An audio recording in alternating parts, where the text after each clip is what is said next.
In this video, I'm going to be going over the top 10 strikers in the UFC, and I'm also going to be giving my reasoning behind where I put them in the rankings. So yeah, make sure to stay tuned to see who my number 1 is, and let's get into it. So if you like this video, make sure to like and subscribe. So at number 10, I have Michael Venom Page. I mean, this guy, insanely fast on the feet. He kind of has just one move. He just blitzes in with that overhand right, but no one can catch up to it because of how fast he is. He used this move pretty much only against Ian Gary. It was a very slow-paced fight, but he still did a lot of damage to Ian Gary and rocked him, I think, in the second round. And against Kevin Holland, he made him look like a straight-up amateur. I mean, Kevin Holland's a great striker, and MVP just made this guy look like a bum. No offense to Kevin Holland, but he did not look good in that fight. And I think if you put Michael Venom Page against any pure striker in the welterweight or middleweight division, I think he beats all of them. Of course, the downfall of him is his grappling. That's why he's not very high in the rankings, but if he gets the favorable matchups,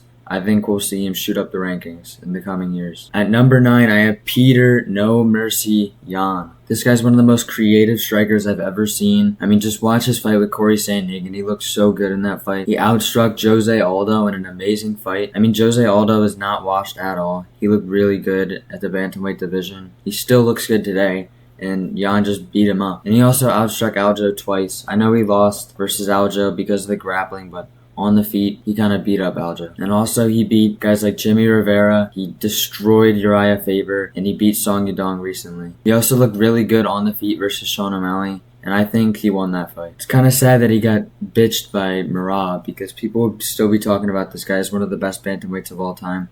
I hope he can go on a win streak. And at number 8, I got Cyril Bongamin Khan. I mean, this guy's so smooth on the feet. His kicks are amazing and super fast. He moves like a middleweight at the heavyweight division. And I think people forget about this guy, man. People forget, man. People forget before the Jones fight, this guy was amazing. This guy beat everyone. I think there's also an argument that he beat Ngannou overall in the fight.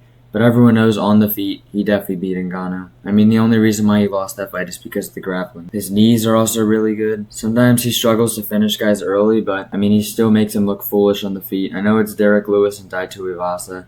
They're not the best fighters, but we can tell how good Cyril Gane is on the feet based on those fights. I think he beats almost every guy in this division. I think he beats Alexander Volkov at 308. I think he beats Sergey Pavlovich. I think the guys he loses to are Aspinall and Almeida, but those are not bad losses to have. Moving up to number 7, I got Islam Makhachev. Islam, one of the most defensively sound strikers in the UFC. I mean, when he fought Charles Oliveira, Charles could not touch this guy. He easily outstruck him, and then the next fight he outstruck Volkanovski in UFC 284. He knocked him out in the rematch, and then outboxed Dustin Poirier with a staph infection. I mean, that's insane. Dustin Poirier is talked about as one of the best boxers in the UFC, and this guy just made it look easy against him. I was actually at this event in person, and Islam hit him with so many good shots. I'm surprised that he didn't knock Poirier down. Maybe the staph affected it, but I thought that Islam had the potential to finish Poirier that fight on the feet with the boxing. He looked really good with his boxing, and I think on the feet he could beat anyone. And also with the threat of the takedown, I mean, you don't know what this guy's going to do, and it makes him really hard to predict. Number 6, we got Stephen Wonderboy Thompson. I mean, this guy,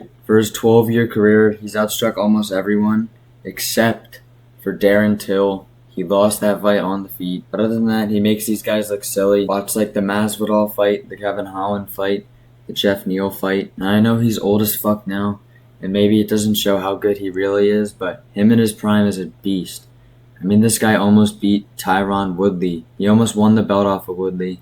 I mean, that's really impressive. And the only way to beat this guy is really to do what Shavkat did or what Bilal did or what Burns did, where they just smudge him up against the fence or just wrestle fuck him the whole fight.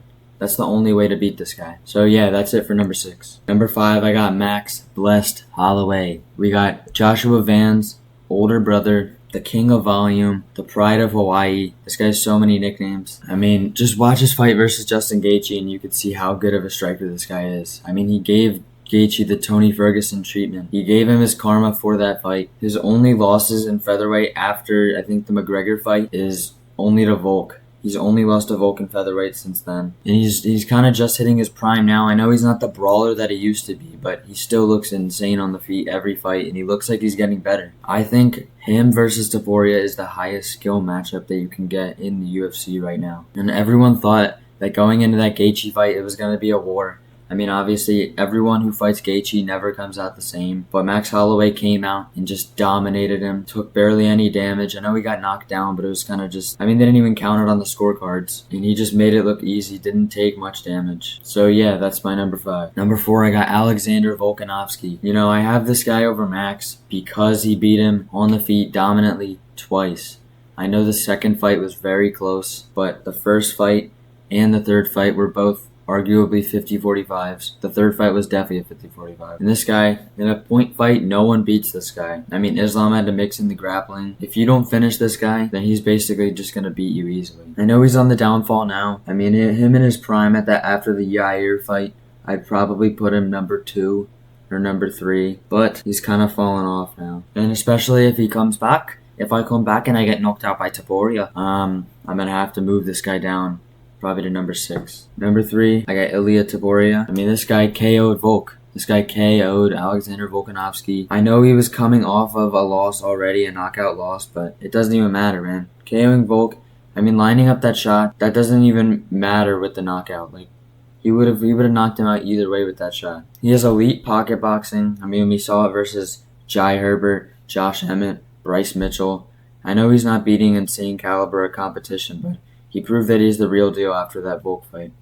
So we can obviously tell that his boxing will hold up, and I think he's going to outbox Max Holloway, and I think he's even going to finish Max Holloway. Number 2, I got Sean O'Malley. We got the little clown here. I mean, I really don't like this guy. I wish Aljo beat him, but I have to admit he's really good on the feet. This guy's amazing distance management, and we saw that versus Cheeto, versus Aljo. I mean, he looked great on the feet versus Peter Yan. He outstruck him. I know Peter Yan won that fight, but he did outstrike Peter Yan. Yan had to mix in the grappling to get that win. We're not even counting that as a win for O'Malley. It was a fucking robbery. Everyone knows it. And this guy also hasn't fought insane caliber of competition because he had Dana White privilege. But, I mean, he showed that he's the real deal versus Cheeto and versus Aljo. Number 1, I got Alex Poatan Pereira. Show him. I mean, look at the guys that this guy is beating, man. Yuri Prohaska, Jamal Hill, Yuri Prohaska again, Israel Adesanya. I know he got KO'd in the rematch, but I mean, he beat him 3 times before that. This guy's the best. I don't know if he's the best pure leg kicker in the game, but he's definitely the best calf kicker in the game. He 100% has the best calf kicks. He's KO'd 4 former champions: Strickland, Adesanya, Jamal Hill, Yuri Prohaska. And, I mean, look at his last fight versus Yuri. He made it look so easy versus Yuri. He looked insane in that fight. I mean, Yuri couldn't do anything to him. And honestly, this guy's just getting better. I don't know how it's possible. He's 37 years old, but he's still getting better. And I think this guy has a great chance to beat Aspinall if they fight. So yeah, that's it for my video. If you guys like this, make sure to like and subscribe. And stay tuned because I'm going to be dropping some bangers for y'all. So yeah, this is Marksman, and I'm out.